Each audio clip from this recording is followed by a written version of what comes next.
at least get your fiber and your protein in. That takes care of a lot of the problems already.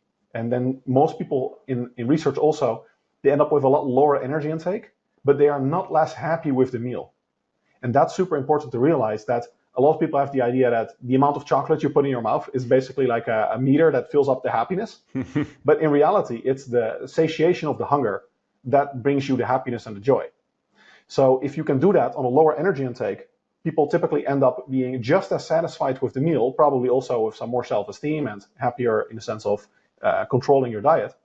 And they don't feel deprived. Because if you have just a little bit of dessert afterwards, after you had your filler and your protein, then you still feel like, oh, I still had my filler. Whereas you can have 10 of the chocolate pieces instead of just one at the end. And then your energy intake is probably also like 10 times that. But you're not really happier with that. Because in both scenarios, you had the chocolate that you wanted and you ended up full. And those are the things that matter. Is this the concept of satiety?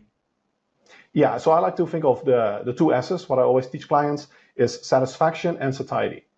So you have satiety, you have to fill your hunger, and you also have satisfaction. Because I can tell you, just eat veggies or just eat broccoli.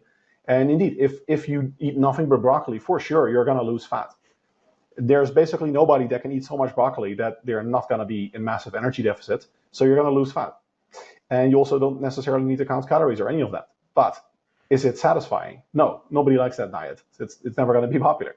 So that's why both are very important, satisfaction and satiety.